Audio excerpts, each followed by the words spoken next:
I'm TJ Waters. Welcome to Agents of Influence. I'm sorry, bear with me for just one moment, please. Great. Just wanted to get that tweet off. You know, cell phones have changed a lot over the past 5 years. They're no longer designed just for one-to-one conversations. New smartphones put a myriad of new technology at your fingertips. Among those is a social media and microblogging service called Twitter. Twitter has been in the news a lot lately. The White House fired National Security Council staffer Jofi Joseph after his anonymous tweets became an equal opportunity offender to both political parties and an embarrassment to the West Wing. Around the same time, a cell phone call on an Amtrak train by former NSA Director Mike Hayden was transcribed by a nearby passenger onto Twitter in near real time. Hayden even posed for a twit pic with the passenger after someone called to warn Hayden that his conversation was being relayed out to the world. But such political turmoil isn't restricted to just the U.S. A couple of years ago in Egypt, Twitter was used to start a revolution. In January 2011, Cairo was in turmoil. Why didn't the intelligence services, our law enforcement community, predict the protest? Well, the evidence suggests the demonstrators themselves didn't know what was going to happen prior to the crowd's gathering. The military did not crack down as originally feared. Indeed, look at this picture. The only people who look scared are the ones holding the guns, with bayonets hanging off of them, standing in front of a tank. Tahrir Square was a watershed moment.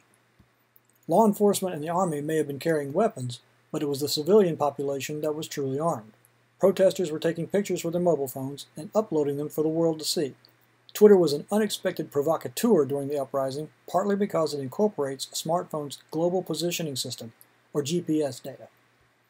A geospatial software developer did an analysis of Twitter activity during the protests. The data was supplied by Twitter to developers upon request. It did not contain the content of the tweet, nor any user identity information. The green stars you see here are a standard military map grid where he plotted the data. On February 4th, despite not knowing the content of the tweets, we can see some startling things taking place. The total number of mobile handset tweets, around 2,000, with an average distance between them of 65 meters. A day later, the total number of mobile devices is relatively unchanged at around 2,000, but look at how much closer they are to each other, an average distance now of only 26 meters.